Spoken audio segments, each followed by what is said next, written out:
Every December I start hearing the same thing. Christmas just doesn't feel the same anymore. And maybe they're right.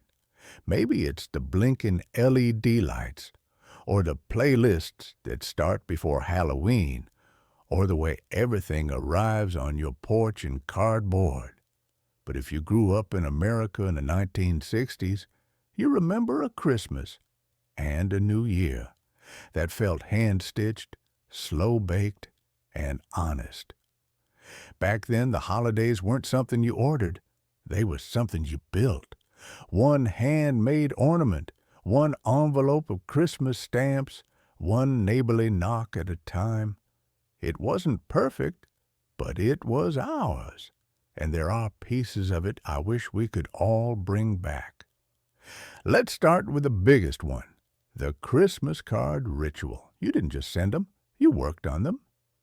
Families sat around the kitchen table with a box of cards, snowy churches, horses in harness, Santa with rosy cheeks, and wrote each message by hand. Kids licked stamps until their tongues turned minty. There was always one address that needed a little detective work. Did the Johnsons move to Omaha? Or was that just their boy? And when the mailman came, he didn't just drop envelopes. He brought evidence that friendship was alive. The cards filled door frames, pinned to ribbon, or strung across the mantel. You could literally see your community glowing around you. Then there were the window displays. Department stores like Macy's, Sears, and even local five and dimes competed in creativity. You'd bundle up and walk downtown just to look, not to buy, just to see. Trains circled fake snow hills. Mannequins skated. Lights twinkled behind frosted glass. Every display was a small miracle built by hand, not a screen. Kids pressed their noses to the cold glass and promised they'd be good all year just for that one toy in the window. Those displays weren't advertising, they were storytelling, and that's something we've almost lost. The art of slowing down just to look and wonder. You want another thing we've misplaced? Homemade treats. Back then, every kitchen turned into a bakery around mid-December. The smell of sugar cookies, fudge, and cinnamon nuts filled the neighborhood. Moms swapped recipes over coffee. Dads tested each batch for safety. Every house had its specialty. Maybe peanut brittle, maybe divinity, maybe fruitcake so dense it could double as a paperweight.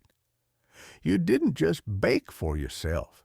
You filled a tin and carried it down the street to a neighbor. No one worried about calories or gluten. We worried about whether there were enough red sprinkles. And let's talk about Christmas trees. We didn't unbox them. We hunted them. Real trees, sometimes crooked, sometimes too tall, always perfect. Dad tied it to the roof of the station wagon with twine that somehow held through a snowstorm. At home, we trimmed it with glass ornaments that had survived a dozen years of storage and tinsel that clung to everything. The star on top might lean a little, but that tilt was part of the charm. No one argued about themes. The theme was memories. Every ornament told a story, a baby's first Christmas, a school art project, a vacation souvenir. You didn't decorate a tree, you decorated your history. Now, maybe you remember this. The Christmas Eve church service. Even if you weren't especially religious, you went. Everyone did. The sanctuary was filled with pine smell and candlelight. Kids fidgeted in itchy sweaters. Parents sang Silent Night. And for a few minutes, the world felt entirely still. The snow outside muffled every sound except the bell that rang when service ended. Walking out into that cold air, your breath visible, your hands warm from holding candles, felt like stepping into a living postcard. At home, Christmas Eve meant ritual.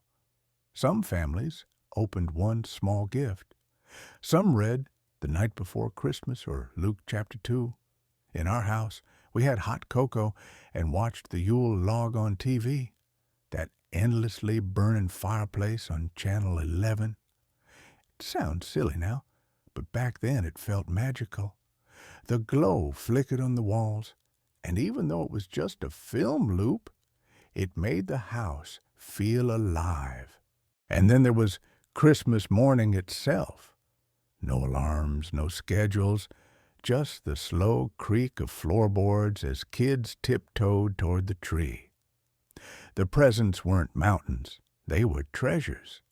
Maybe a toy car, a sweater, a puzzle. We weren't drowning in wrapping paper, we were floating in gratitude. Parents had stayed up half the night assembling bicycles or wrapping last-minute surprises. The coffee smelled like victory. There was something deeply American about it, this mix of hope, work, and generosity. We had less, but somehow it felt like more. Now, New Year's Eve, that was its own tradition. You didn't need a big city countdown or confetti cannons. In the 60s, most families stayed home, tuned into Guy Lombardo on TV, and watched the Times Square ball drop in black and white. The sound of a brass band and that slow fade into Auld Lang Syne was enough. Sometimes neighbors came over with dips and soda. Sometimes it was just family, yawning and laughing on the couch. Midnight kisses weren't Instagram moments. They were real, warm, sleepy things. And New Year's Day had rules. You cook something symbolic. Maybe black-eyed peas for luck or pork for progress. Football on TV was a sacred tradition. The Rose Parade rolled on in glorious color, and kids built forts out of leftover wrapping paper.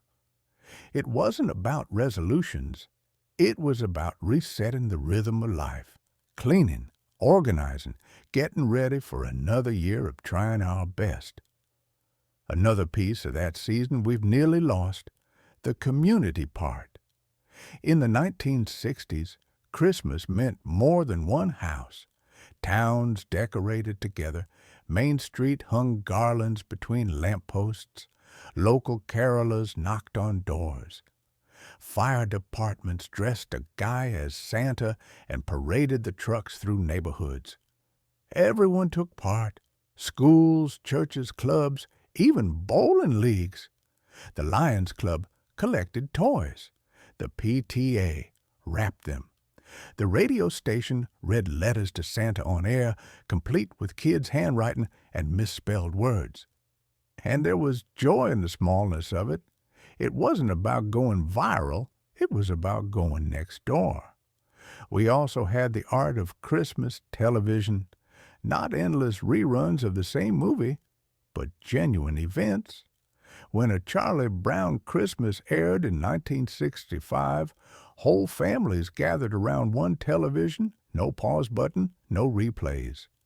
The same for Rudolph the Red-Nosed Reindeer and Frosty the Snowman. You heard the opening notes, and everyone came running. Even commercials felt festive. Norelco, Coca-Cola, Polaroid, jingles that still hum somewhere in your memory. Do you remember Christmas shopping downtown? Not the mall. Downtown, streets glowing under strings of colored lights, snow crunching underfoot, the smell of roasted nuts from a corner vendor. You pop into the Five and Dime for stocking stuffers, then Sears for something bigger. You carried everything in paper bags that got soggy from the snow, and it didn't matter. That feeling, walking with your arms full, your heart full, that's something you can't ship in a box. Another lost piece, gift wrapping as an art form.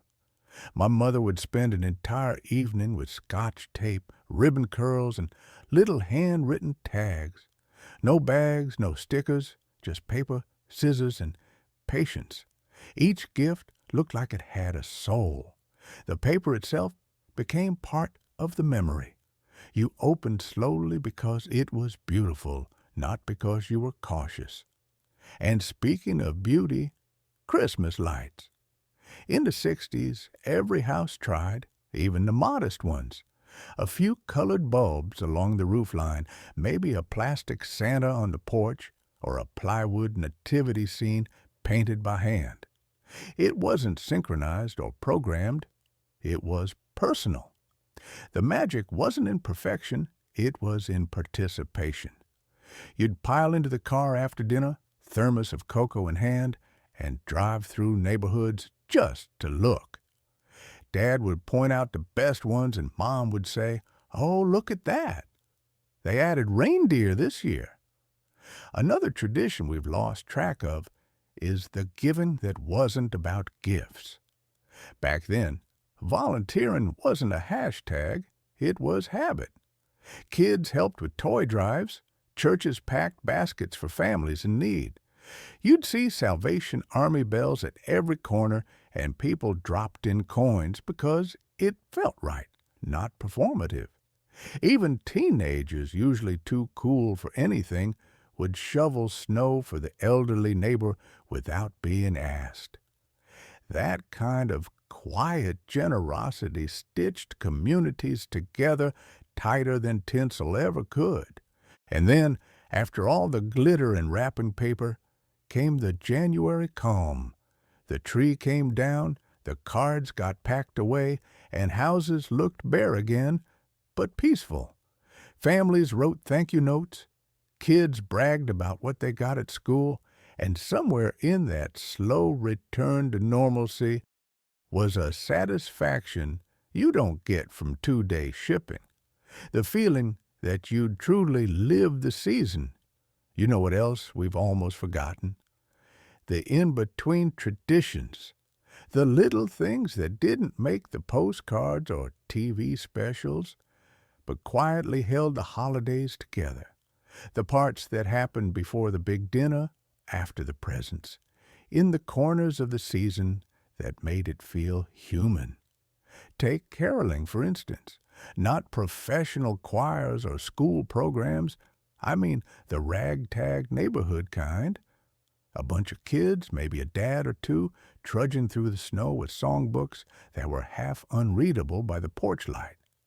No one had perfect pitch, but nobody cared. You sang Joy to the World until your breath fogged in the air and someone's mom would appear with cookies or a hot cider like you'd just saved Christmas itself. It wasn't about performance. It was about permission. Permission to be cheerful in public, to knock on a stranger's door and share something good. And then there was the art of visiting. That's a word we hardly use anymore. Visiting. In the 60s, it meant dropping by unannounced with a tin of fudge or bottle of ginger ale and staying just long enough to exchange a story. You didn't text first. You didn't plan a week ahead. You just showed up because that's what community meant. Every knock on the door was a surprise wrapped in mittens. Sometimes it was your neighbor, sometimes your aunt, sometimes the couple from church who just happened to be in the neighborhood. By the end of the night, there'd be laughter, new inside jokes, and a couple of borrowed Tupperware containers that might never make their way home. And speaking of showing up, do you remember school Christmas plays? Not the polished productions with lighting cues and rehearsed solos. I'm talking about the creaky stages in gymnasiums with cardboard stars, cotton snow, and kids in bathrobes pretending to be shepherds. Parents packed the bleachers, cameras clicked, and for one night, the entire town turned into Broadway. Even the shy kids got their moment, a line, a gesture, a crooked halo. And when the curtain finally dropped, applause echoed like a community heartbeat. Those plays didn't just entertain us. They reminded us that joy didn't need to be perfect to be shared. Another small miracle we've misplaced. Handmade decorations. Every house had a few store-bought ornaments, sure, but most of the beauty came from scissors, glue, and imagination. Kids made paper chains that sagged by New Year's. Mothers wrapped old light bulbs in foil to make space-age ornaments. Fathers cut silhouettes of reindeer from leftover plywood, painted them by hand, and staked them proudly on the lawn. We weren't decorating for likes. We were decorating to say we're here, and we care. The imperfections made it perfect. And let's not forget the art of giving stories. Books under the tree were more than gifts. They were invitations. A new Hardy Boys mystery, a little golden book, or maybe a Reader's Digest anthology wrapped in crisp paper. Parents would inscribe the inside cover, "To Jimmy, Christmas 1966. Love, Mom and Dad." That handwriting made it sacred, and long after the toys broke or the batteries died, those books stayed. Some of us still have them. The ink faded, the corners bent, but the love still legible. One tradition that deserves a comeback, helping decorate public spaces. In small towns, it wasn't the city that hung the garlands. It was people. Dads with ladders, teenagers with tinsel, moms organizing cookie tables for the volunteers. You could feel ownership in the air. This is our street, our lights, our celebration. By the time dusk hit and the bulbs flickered on, it wasn't just illumination. It was pride glowing from every porch. You looked down Main Street and saw the reflection of yourself, part of something larger, and maybe the most tender one of all, the Christmas phone call. Before video chats, before emojis, there was the long-distance phone line, the kind that crackled slightly, where you shouted a bit because the world seemed far away. Families would gather around a single handset, waiting their turn to say hello to Uncle Frank in Ohio or Grandma in Florida. You could hear everyone laughing in the background, the clatter of dishes, a baby squealing. It was chaotic, short, and absolutely beautiful. You hung up smiling, knowing that somewhere miles away someone was smiling too. These were the threads between the moments, the quiet traditions that turned the holidays into something living, not staged. They didn't need headlines or hashtags. They just needed people. People willing to sing off-key, to knock on doors, to build stars out of cardboard and hope.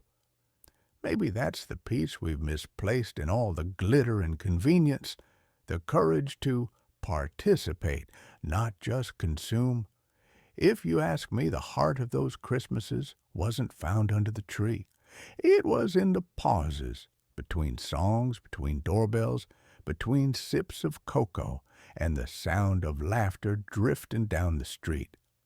It was in the moments nobody filmed, but everybody remembers.